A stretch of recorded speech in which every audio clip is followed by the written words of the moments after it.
Welcome to this edition of the Head to Head Podcast. I'm your host, Cam McKinney. This is episode number 50 of the Head to Head Podcast. In this edition of the podcast, I'm talking a little bit about baseball and about the Washington Nationals in particular. The Washington Nationals have gone from one of the biggest teams ever. For like the last 5 years in a row, people have predicted them to go to the World Series and be contenders, and now they're the bottom of the NL East. They are without Bryce Harper, and they are without a lot of their core pieces that were part of that run where everyone, including their uncle, picked them to win the World Series. I'm going to tell you what went wrong and what went right for that Nationals team. I want to go back into the Nationals timeline a little bit and tell you the moment they became a premier franchise and look at their downfall, which is hitting them pretty hard right about now. Let's talk about the Nationals timeline. So the Nationals are a somewhat newer franchise, started in 2006. They're the Montreal Expos, moving to Washington. And from 2006 to about 2010, they were nothing interesting at all. They had Ryan Zimmerman, and they were pretty bad. I mean, Zimmerman was a premier third baseman, but the rest of the franchise was horrid. There were not a lot of good baseball players in Washington. And then one moment defined the franchise first big move. There's one big move, and even if you think this contract didn't work out, there was one move that legitimized Mike Rizzo, the general manager of the Nationals, and the Nationals as premier franchise. The Washington Nationals signed top-tier free agent Jason Worth to about an 8-year, $175 million contract. That is the moment where you gushed and you went, oh wow, this thing in Washington is going to turn itself around, because they legitimized themselves by being able to get free agents, and not a lot of baseball teams are in that vicinity. It's not like other sports where everyone seems to be in the free agent game. There are a lot of teams, the Kansas City Royals, a lot of teams that are not in the free agent frenzy hunt in baseball. Not a lot of teams are in that. Again, the Royals are barely in the free agency hunt. There's a lot. Pittsburgh Pirates are barely ever contenders for free agents. The Washington Nationals getting Jason Worth to sign on the dotted line, even if they vastly overpaid for a guy who is not a top 10 baseball player. He wasn't at the time. He was on the rise, though. He had his run with Philadelphia, and they won the World Series, so he was on the rise. But the Washington Nationals vastly overpaid, but they did their right move. I equate this to the Boston Celtics recently getting Al Horford, because the Celtics are not known to be getting big-time free agents. Al Horford was one of their biggest free agent signings. This was like legitimizing the Washington Nationals as a real market that can attract and acquire star players. Jason Worth going to the Nationals meant a lot for them at the time. Now, did he go through a lot of injuries? Yes. Did he have some really good moments with the Nationals? Yes. Was it a great contract? No. But it was good in the fact that it made them a premier team that made other people interested in them. And there are some big moves after that, and more guys signed there. And one of the reasons they did that was because the first guy had to go there. And Jason Worth being the first guy is memorable indeed, even if the overall contract is not one most teams would want to repeat. Listen, I was a big fan of Jason Worth in the mid-2010s. He was good. He was solid. He didn't live up to that huge money, and he was injured a lot of the time. But when the Nationals were at their best, they needed Worth, and they needed a guy like Jason Worth to say, you know what, I believe in what's going on here with the Washington Nationals. Now, the next big move for the Nationals is signing and acquiring and drafting two star players at the exact same time.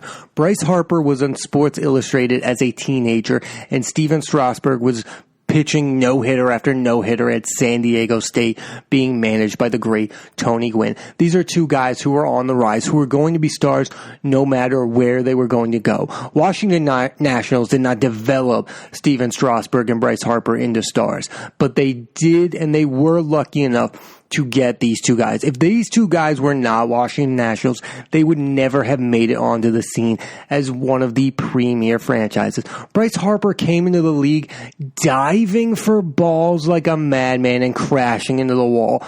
I thought he was one of the most exciting guys ever. There was rumors he was going to be a catcher. What position was he going to be? I remember all of this so vividly, the rise of Bryce Harper. He is interesting. He was fascinating quotes. He wanted to make baseball fun. It was a fun time to root for the Washington Nationals. And then you had this guy, Steven Strasburg, whose first game strikes out 12. And you're like, wow, every day this guy pitches is insane. And even his time still there, he is a massively talented pitcher who can strike out a lot of batters. To get both of these guys in your franchise was key for the Washington Nationals, again becoming title contenders, improving themselves with young talents, to go with Ryan Zimmerman, to go with Jason Worth. You had guys like Bryce Harper, and you had a guy like Ian Desmond. You can't forget Ian Desmond. This team was stacked with young guys and veterans. Harper on the rise, Strasburg pitching complete games.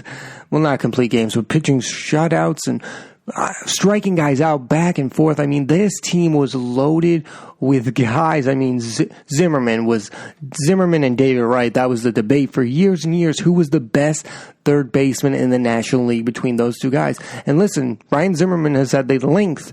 David Wright may have been better at the time, but Ryan Zimmerman has definitely outlasted David Wright. But that's besides the point. The next big thing that happened to the Washington Nationals was the signing of one Max Scherzer, who has now won 2 Cy Youngs with the Washington Nationals. And with that acquisition, the Washington Nationals now had themselves a super rotation. Let me name the following guys who were in the same rotation with the Washington Nationals. Max Scherzer, pretty good.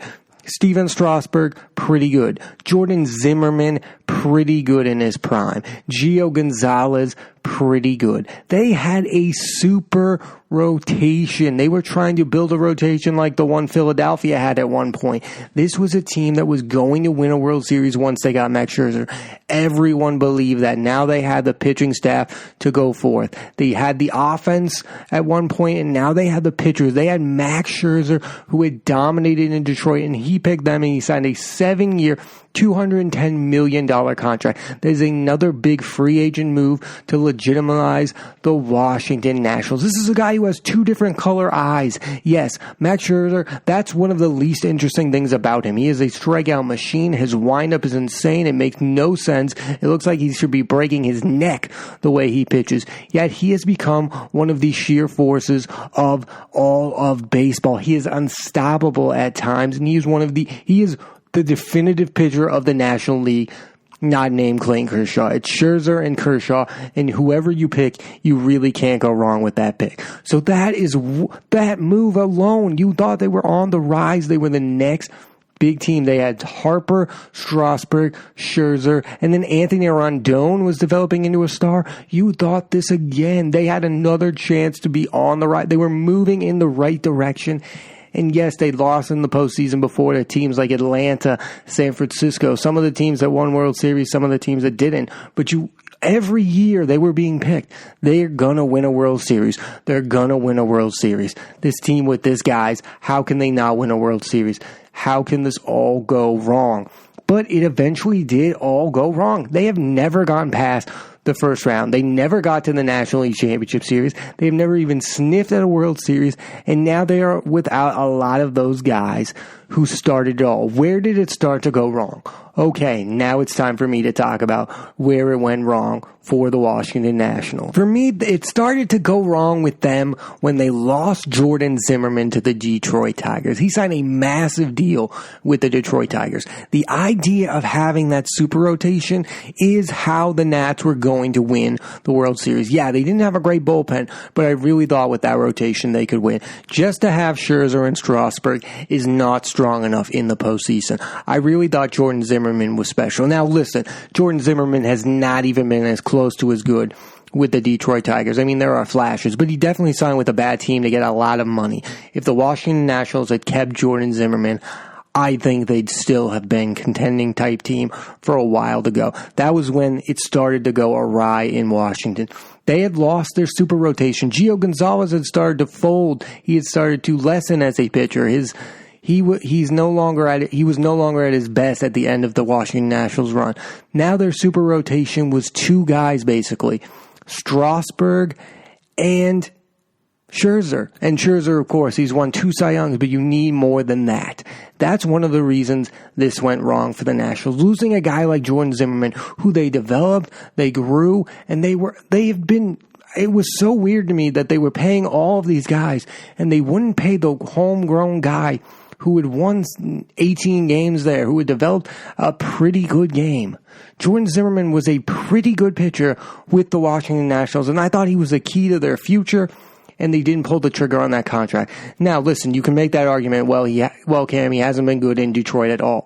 I think if he had stayed with the Washington Nationals, he probably would have stayed on track and been pretty good with the Washington Nationals. This next thing I'm about to say is the real reason why it's gone bad for the Washington Nationals. Since the moment they fired their manager who had got them to the postseason each of his 2 years with the team, Dusty Baker, they have been miserably bad, and they hired Dave Martinez, who was on Joe Maddon's staff. This team has been horrible. Dave Martinez is not a good manager. I've had a year and a half now, basically, to see it. He's not doing well with this team. He had a star roster somewhat last year, and he doesn't have a good enough roster this year, but they still should be an above 500 team, and he's not winning baseball games. Yes, Dusty Baker is like Buck Showalter. You're probably not going to win the World Series with him, but you have a way better chance of winning with those guys than you have without those guys. If I were the Nationals, I would have kept Dusty Baker around 1 or 2 more years or something, or maybe made a better hire than Dave Martinez. Because at this point, it hasn't worked out for either side. Yes, Dave Martinez was looking to get his job. He was close to being the Cubs manager. He was close to being the Rays manager. He was close. Guess what? Maybe there was a reason those teams weren't hiring him. Because since he's been the manager of the Washington Nationals, they've been dreadful. They were dreadful all of last year. It was the Bryce Harper goodbye show. That's all. The biggest moment of the Washington Nationals season last year was Bryce Harper's farewell in the All-Star game in Washington. The rest of it was a snooze fest other than Juan Soto, who, by the way, they should be playing alongside Bryce Harper. And Bryce Harper, I believe, would have stayed if there was something to stay for. Yes, Anthony Rendon's a good player. Max Scherzer's a really good player. Juan Soto looks good. There wasn't enough to entice Bryce Harper to stay in Washington, and I think part of that reason is to have a manager named Dave Martinez who is not doing a good enough job. He's not doing a good enough job. You brought in Dave Martinez because you thought he was the guy to get you to a World Series. Now he's basically part of a rebuild, and it's not going to work as long as he's there, in my opinion.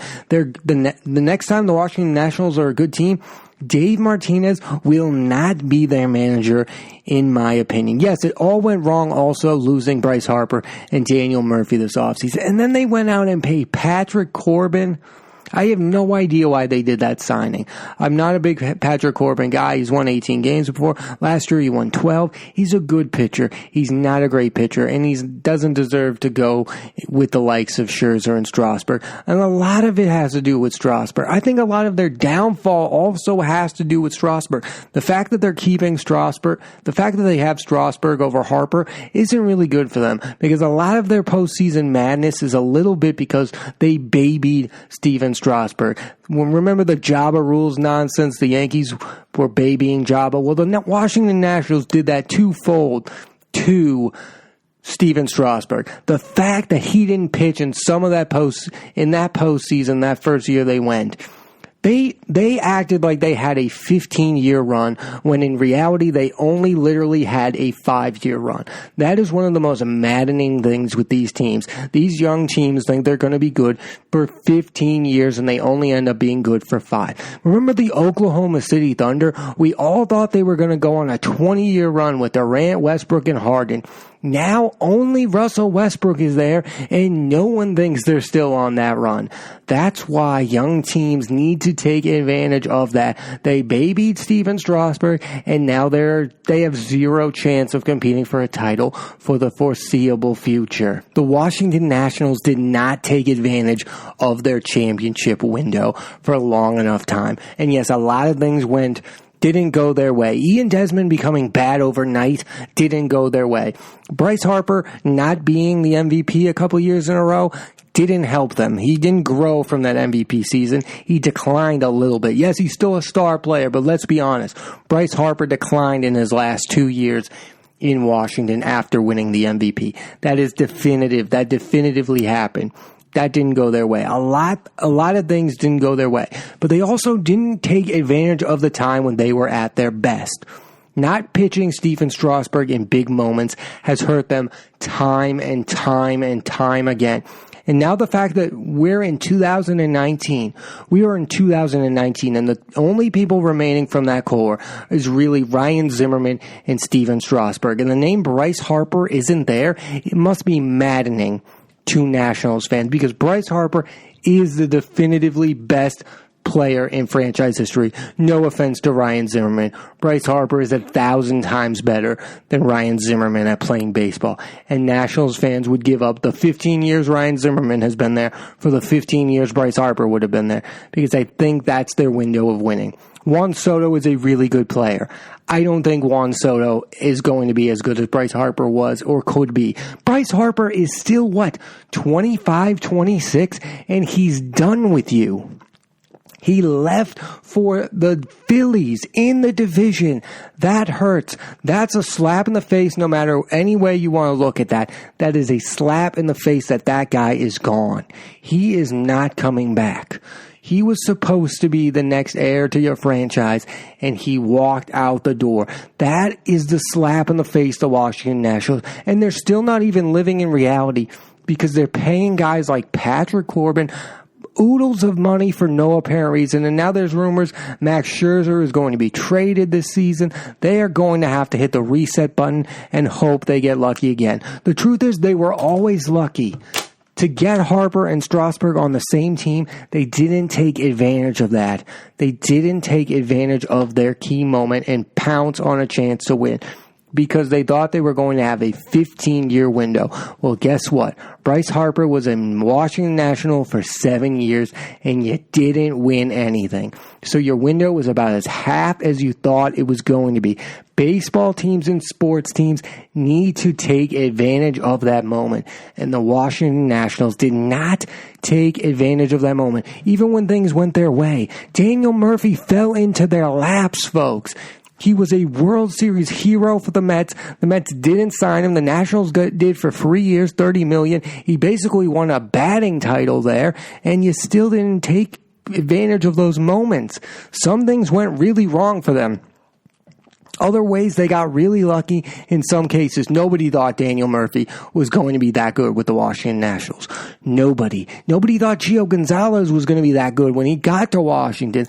A lot of things didn't go their way, but a lot of things did. And that's why they are an interesting case study in when you should try to win. You should always try to win that year. You think you shouldn't go for it. You should go all in. There's baseball teams over the past 5 years. There are a lot of teams that are thinking, man, we should have made that big trade to go all in. The Nationals should have done that. You know another team that should have done that recently in baseball? The Pittsburgh Pirates. They once had Andrew McCutchen as their star player, and they had a chance to win it all, and they didn't make moves. You got to make that move. The Washington Nationals never made that move. They didn't press on the pedal. They hit the brakes and rested Stephen Strasburg and didn't make those key moves. And now their 15-year window that was only 7 is over, and they're not going to be in the discussion for the next big team anymore. They're not even in that relevancy. Yes, they have Juan Soto, who could be an all-star level player. Yes, they still have a core of Anthony Rendon's their next free agent. Is Anthony Rendon really going to stay with the Washington Nationals, or is he going to up and leave for the Yankees, the Cubs, the Cardinals, one of those teams who has a bright future? Because right now, does the future really look that bright in Washington for the Nationals? Where they started, yes, they had a really decent, good run, but they didn't take advantage of it. And watching them this year, you can see that they didn't. They missed out on an opportunity that they might never have again in this decade. That is insane that they missed out on that. They had Stephen Strasburg, Max Scherzer, and Bryce Harper on the same team, They won nothing. They thought so highly of themselves, they fired a winning manager who brought them to the postseason because they were so sure that this guy, Dave Martinez, was going to win the big one. Well, guess what? He hasn't won the big one, and he can't even win the little ones in the regular season because for the past year and a half, they're a below 500 team, and they're right above the Miami Marlins. That's where the Washington Nationals are. Take advantage of your window teams. Don't rest guys like Steven Strasburg. Don't fire managers. That's another core issue with the Nationals. You could say maybe Dusty Baker wasn't the best manager. They never had a real guy, Bryce Harper, in those 7 years. They had, 3 managers in Bryce Harper's time there? That's madness.